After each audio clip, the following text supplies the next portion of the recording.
राधे राधे, जय श्री कृष्णा। मैं सीमा सिंह आप सभी को सादर प्रणाम करती हूँ। अब हम श्रीमद् देवी महापुराण का आगे का महात्म्य सुनेंगे।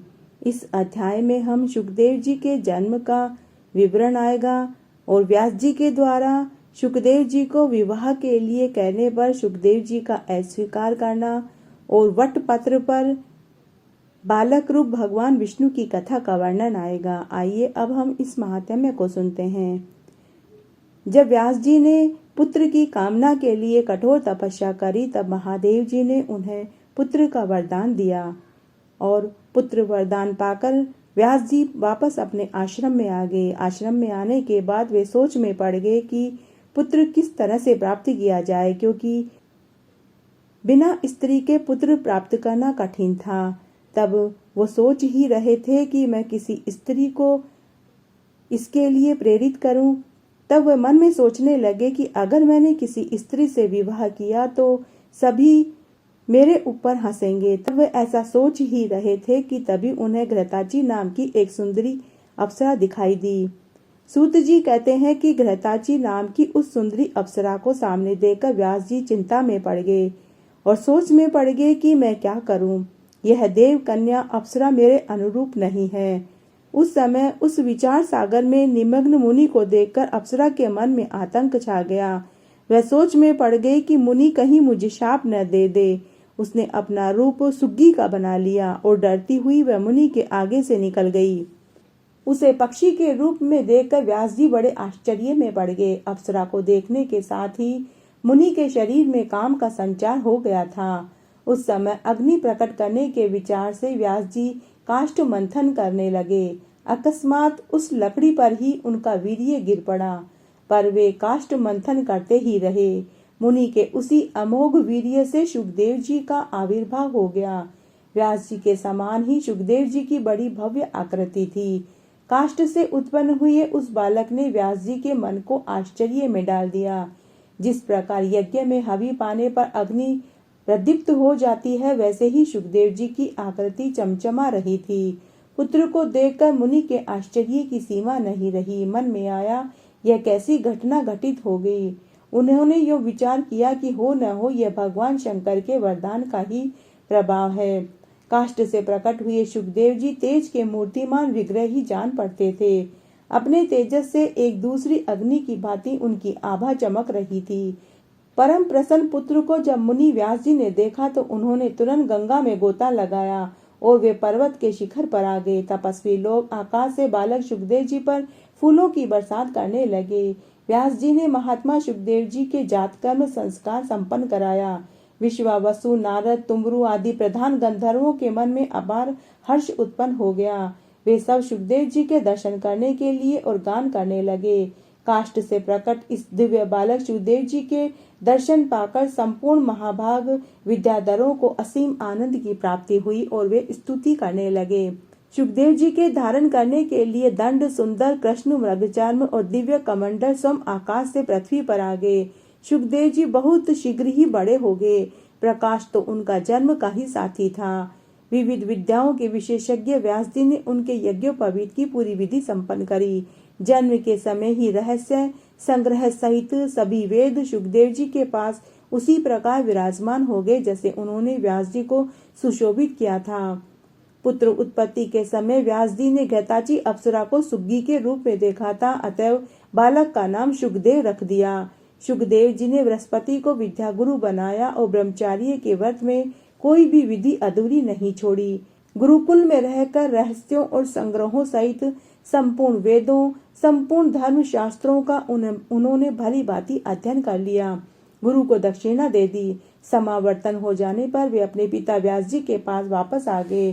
पास आए हुए पुत्र को देखकर व्यास जी बहुत प्रसन्न हुए और बार बार उन्होंने उसे हृदय से लगाया और उसका माथा चूमने लगे।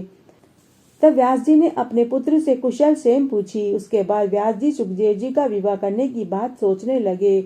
उन्होंने सुखदेव जी से कहा कि हे आनंद, तुम बड़े बुद्धिमान हो। बेटा, तुमने सभी वेद और धर्म शास्त्र पढ़ लिए हैं, अब तुम्हें विवाह कर लेना चाहिए।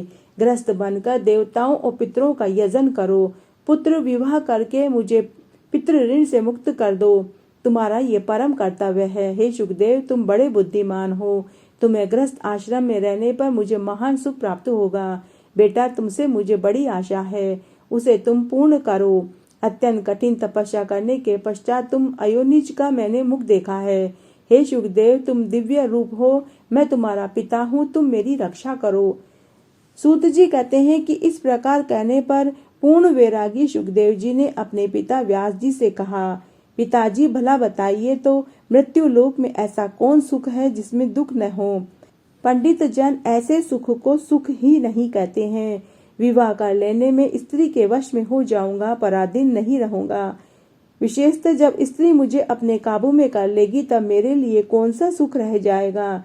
लोहे और काष्ठ के यंत्र से जकड़ा हुआ मनुष्य कभी छूट भी जाए, परंतु स्त्री के पुत्र में श्रृंखला से बच जाने पर वह कभी भी मुक्त नहीं हो सकता। विष्ठा और मूत्र से शरीर की रचना होती है, स्त्रियों का भी तो यही शरीर है। फिर सद सत का विचार रखने वाला कौन ऐसा पुरुष है जिसमें ऐसे शरीर से प्रीति जोड़ने की इच्छा जागृत होगी। मैं अयोनिज हूँ, फिर योनि में फंसाने वाली मेरी बुद्धि कैसे हो सकती है। यह मैं नहीं चाहता। परमात्मा विषयक अद्भुत सुख का त्याग करके विष्ठा में घृणित सुख भोगने की इच्छा मैं ही क्यों करूं। आत्मा में आनंद का अनुभव करने वाले पुरुष लौकिक सुख के लिए लालायित नहीं होते। मैंने सर्वप्रथम वेदों का अध्ययन करके उन पर विचार किया, किंतु मुझे शांति नहीं मिली, क्योंकि कर्म योग में प्रवृत्ति करने के लिए वे वेद भी हिंसा ही समर्थक सिद्ध हुए। मैंने बृहस्पति जी को गुरु बनाया, परंतु उन पर भी गृहस्थ में समुद्र की लहरें निरंतर लहराती रही, तब वे कैसे मेरा उद्धार कर सकते थे। जिस प्रकार किसी वेद को समरोग सता रहा हो तो वह दूसरे की चिकित्सा कैसे करेगा, ठीक यही हालत मेरे गुरुजी की है। वे स्वयं मुक्ति की बाट देख रहे हैं। गुरुदेव के चरणों में मस्तक झुकाकर मैं आपकी शरण में आ गया हूँ। काल रूपी विषैले व्याल से मेरा कलेजा कांप रहा है। आप तत्व का ज्ञान देकर मेरी रक्षा कीजिए। इस अंधकारपूर्ण संसार में नक्षत्र मंडल के समान निरंतर चक्कर काटता रहा। जैसे भुवन भास्कर दिन रात कभी भी नहीं ठहरते, वैसे ही मेरे विश्राम का कोई स्थान नहीं। पिताजी, समवस्तु स्थिति पर विचार किया जाए तो संसार में कौन सुखी है। अज्ञानी जन भले ही सुख माने, वे तो वैसे ही हैं जैसे विष्ठा के कीड़े विष्ठा में ही सुख देखते हैं। जो वेद शास्त्र का अध्ययन करके भी संसार में रचे पचे रहते हैं, उनसे बढ़कर दूसरा कोई मूर्ख नहीं है। कुत्ते, गधे और घोड़े के समान उनका जीवन व्यर्थ है। जैसे दुर्लभ मानव जीवन मिल गया, वेद शास्त्र के अध्ययन की सुविधा प्राप्त हो गई, तब भी यदि वह मानव संसार में बंधा ही रहा तो दूसरा कौन मुक्त हो सकेगा। स्त्री त्रिगुणमयी माया है। जगत में विद्वान, विवेकी, शास्त्र का पारगामी कहलाने वाला अधिकारी वही है जिसके पैर इस नारी में श्रृंखला से मुक्त रहते हैं। तब व्यास जी ने कहा कि पुत्र, ग्रह न तो बंधनागार है और न ही बंधन में कारण है। जिसका मन ग्रस्त आश्रम में आसक्त नहीं हुआ, वह ग्रस्त होते हुए भी मुक्त हो जाता है। न्याय पूर्वक आए हुए पैसों से वेद की आज्ञा के अनुसार सत्कार्य में लगा रहे, श्राद्ध करे, सत्य बोले, पवित्रता रखे, तो घर में रहता हुआ भी वह मुक्त है। ब्रह्मचारी, सन्यासी वानप्रस्थ नियम पालन करके तथा ग्रस्त के घर मध्याह्न के बाद भिक्षा के लिए आते हैं, उन्हें श्रद्धापूर्वक अन्न देने, उनके साथ मधुर संभाषण करने ग्रस्तों का महान धर्म होता है। वे कृतार्थ हो जाते हैं। ग्रस्त आश्रम से श्रेष्ठ अन्य कोई धर्म नहीं है। विज्ञ, वशिष्ठ आदि आचार्य भी इसी आश्रम में रह चुके हैं। हे महाभाग, वेद की आज्ञा के अनुसार कार्य करने वाले गृहस्थ को क्या नहीं मिल सकता। स्वर्ग, मोक्ष और उत्तम कुल में जन्म उसे सभी सुलभ रहते हैं। जिस किसी बात की वह अभिलाषा करता है वह उसे पा लेता है। धर्म के जानकार पुरुष कहते हैं कि एक आश्रम के नियम का पालन करके दूसरे आश्रम में जाना चाहिए। अतः तुम अग्नि स्थापन करके यत्न पूर्वक कर्म करने में तत्पर हो जाओ। हे पुत्र, धर्म का रहस्य तुमसे छिपा नहीं है। अब तुम गृहस्थ आश्रम स्वीकार करके पुत्र उत्पन्न करो। देवताओं, पितरों और मनुष्यों को सम्यक प्रकार से संतुष्ट करने में लग जाओ। इसके पश्चात ग्रह का परित्याग करके तुम वन में जाकर वहां तपस्या करना। वानप्रस्थ रहकर फिर उससे भी श्रेष्ठ संन्यास आश्रम में चले जाना। बेटा, तुम मेरी हित भरी बात को मानो। तुम्हें अच्छे कुल की कन्या के साथ विवाह करके वैदिक मार्ग का आश्रय लेना चाहिए। तब सुखदेव जी बोले कि पिताजी, गृहस्थ आश्रम सदा कष्ट देने वाला है, मैं इसे स्वीकार नहीं करूंगा। शिकार में जानवरों को फंसाने वाली फांसी की तुलना करने वाले इस आश्रम से संपूर्ण प्राणी निरंतर बंधे रहते हैं। पिताजी, धन की चिंता में आतुर मनुष्यों को सुख नहीं दिखाई देता। निर्धन प्राणी प्रत्येक लोभ में आकर अपने में ही मारकाट मचाता है। इंद्र को भी वैसा सुख नहीं मिलता जैसा कि निष्प्रह भिक्षुक को प्राप्त होता है। त्रिलोकी की संपत्ति मिल जाने पर भी इस जगत में दूसरा कोई वैसे आनंद का अनुभव नहीं कर सकता। इंद्र स्वर्ग के राजा है, किंतु तप करते हुए तपस्वी को देखकर उनका हृदय दहल उठता है। हे पिताश्री, मैं आपका औरस पुत्र हूँ। यह बात जानते हुए भी सदा दुख देने वाला अत्यंत अंधकारपूर्ण इन संसार में मुझे आप क्यों ढकेलना चाहते हैं? पिताजी, जन्म के समय, बुढ़ापे में, मृत्यु काल होने पर, विष्ठा एवं मूत्र से व्याप्त गर्भ में रहने पर बारंबार दुख ही भोगना पड़ता है। तृष्णा और लालच से होने वाला दुख इससे भी अधिक कष्टप्रद है। मरण से भी बढ़कर दुख वह है जो किसी से याचना की जाए। पिताजी, बड़ा परिवार हो जाने पर स्त्री, पुत्र, पौत्र सभी परिजन दुख की पूर्ति के ही साधन होते हैं, उसमें सुख कहाँ है? पिताजी, सुखी बनाने वाले योग शास्त्र एवं ज्ञान शास्त्र हैं, उन्हीं की व्याख्या आप मुझे सुनाइए। अनेकों कर्म कांड है, परंतु उनमें मेरा मन कभी नहीं लगता। प्रारब्ध, संचित, वर्तमान, ये 3 प्रकार के अविद्याजन कर्म हैं। सूत जी कहते हैं कि इस प्रकार के विविध वचन सुखदेव जी के मुख से निकलने लगे। उन्हें सुनकर व्यास जी को गहरी चिंता होने लगी। व्यास जी की हालत दयनीय हो चुकी थी। यूं देखकर सुखदेव जी की आंखों में आश्चर्य भर गया। वे कहने लगे, अहो, माया का बल सर्वोपरि है। तभी तो वेदांत की रचना करने वाले सर्वज्ञ एवं वेद के समान प्रमाणित वचन कहने वाले पंडित भी इसके प्रभाव से अपनी सत्ता खो बैठते हैं। समझ में नहीं आता वह कौन सी माया है। वह बहुत दुस्तर प्रतीत होती है, जिनके चंगुल में सत्यवती नंदन व्यास जी इतने विद्वान होते हुए भी फंस गए, जो पुराणों के वक्ता हैं, जिन्होंने महाभारत की रचना करी है तथा जिन्होंने वेद विभाजित किए हैं, वे भी मोहित हो गए हैं। अतः जगत को मोहित करने वाले उन माया देवी की शरण ग्रहण करता हूँ। निश्चय ही भगवती माया का बल और पराक्रम महान आश्चर्यजनक है। तभी तो सर्व ज्ञान संपन्न एवं अपार शक्तिशाली श्री विष्णु भी योग माया से अलग नहीं रह पाए। व्यास जी तो भगवान विष्णु का अंश अवतार माना जाता है, फिर भी मोह के उमड़े समुद्र में वे इस प्रकार गोता खा रहे हैं जैसे नाव फट जाने पर व्यापारी डूब जाता है। अपनी सत्ता खोए हुए साधारण मनुष्य की भांति आज उनके नेत्रों से भी जल गिर रहा है। सूत जी कहते हैं कि योग माया संपूर्ण कारणों का भी कारण है। सभी देवता उन्हीं से प्रकट हुए हैं। ब्रह्मा आदि उनका शासन चलता है। सुखदेव जी ने उन भगवती योग माया को मानसिक प्रणाम किया। पिता व्यास जी की दयनीय दशा हो गई थी। वे शोक सागर में डूब गए थे। कारण की सामने रखते हुए भी सुखदेव जी उनसे कल्याणकारी वचन कहने लगे। तब सुखदेव जी अपने पिता से बोले कि हे पिताजी, आप पाराशर जी के औरस पुत्र हैं। आप सबको ज्ञान देते हैं, फिर आप साधारण अज्ञानी पिता की भांति क्यों शोक के सागर में डूबे हुए हैं? आज मैं आपका पुत्र हूँ। पता नहीं पूर्व जन्म में मैं कौन था और आप कौन थे। महान पुरुष इस भ्रम के चक्कर में क्यों पड़ते हैं? हे पितामह, आप धैर्य पूर्वक विवेक का अनुसरण कीजिए। विषाद में मन को मलिन मत कीजिए। पिता पुत्र आदि व्यवहार को मोह जाल मानकर आप शोक करना छोड़ दीजिए। हे पिताश्री, आप बड़े बुद्धिमान हैं एवं ज्योतिष शास्त्र के ज्ञाता हैं। अपनी विवेक शक्ति से मेरा भी अज्ञान दूर कर दीजिए, जिससे मैं गर्भवास के भय से सदा के लिए मुक्त हो जाऊं। यह जगत कर्म भूमि है, इसमें मनुष्य का जन्म पाना बहुत दुर्लभ है। फिर यदि उत्तम कुल में ब्राह्मण के घर जन्म हो जाए तो इससे बड़ा और क्या हो सकता है। मैं अपने आप को बंधा हुआ मानता हूँ। मेरी यह धारणा चित्त से अलग नहीं हो पाती। जब बुद्धि जगत के जाल में फंस जाती है, तब वृद्ध पुरुष ही उसके उद्धारक होते हैं। तब व्यास जी ने कहा कि हे पुत्र, तुम बड़े भाग्यशाली हो। मैंने देवी भागवत की रचना की है, इसका अध्ययन करो।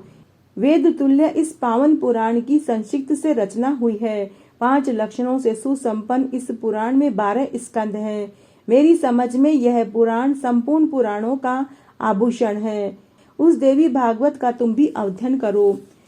भगवान विष्णु बालक रूप से वट पत्र पर सोए हुए थे। सोचने लगे कि मैं क्यों बालक बन गया, किस चेतन पुरुष ने मेरी यह स्थिति कर दी, किस कार्य का संपादन करने के लिए मैं रचा गया हूँ, किस द्रव्य से मेरी यह रचना हुई है, मुझे किस प्रकार से सभी बातें ज्ञात हो। महान पुरुष भगवान विष्णु के मन में ये चिंता की लहरें उठने लगी। इतने में भगवती योग माया ने सारी शंकाएं दूर करने के लिए आधे श्लोक में संपूर्ण पुरुषार्थ को सिद्ध करने वाला यह वचन कहा, यह सारा जगत मैं ही हूँ, मेरे सिवा दूसरी कोई अविनाशी वस्तु है ही नहीं। सर्व खलविद मेवा हवम नान्य दस्ती सनातनम। पहले तो भगवान विष्णु के भगवती के इस वचन को मन में सम्यक प्रकार से समझा। उसके बाद सोचने लगे कि किसके मुख से यह सत्यवाणी निकली, इसका वक्ता स्त्री पुरुष नपुंसक कौन है, किस प्रकार मुझे इसका परिचय प्राप्त होगा। तब ये चिंता करते हुए भी उन्होंने भागवत को हृदय में स्थान दे दिया। बार बार उसी आधे श्लोक का वह उच्चारण करने लगे। अब उसी में उनका मन लग गया, फिर भी उनकी चिंता दूर नहीं हुई। वे वट पत्र पर सो गए। जब चित्त कुछ शांत हुआ तब भगवती योग माया उनके सामने प्रकट हुई। उनकी 4 भुजाएं थी, उनका दिव्य विग्रह शंख चक्र गदा पद्म पहने हुए थे। उन्होंने अद्भुत वस्त्र पहन रखे थे, चित्र विचित्र भूषण उन्हें भूषित कर रहे थे। उन्हीं के सदृश उनकी अंशभूता अनेक सखियां भी उनके साथ विराजमान थी। सुंदर मुख था, मध्य हास्य करती हुई वे भगवती महालक्ष्मी अमित तेजस्वी श्री विष्णु के ठीक सामने प्रकट हो गई। उस समय सर्वत्र जल ही जल था। मन को मुग्ध कर देने वाली महालक्ष्मी के अचानक दर्शन पाकर कमल लोचन श्री विष्णु भगवान आश्चर्य में पड़ गए।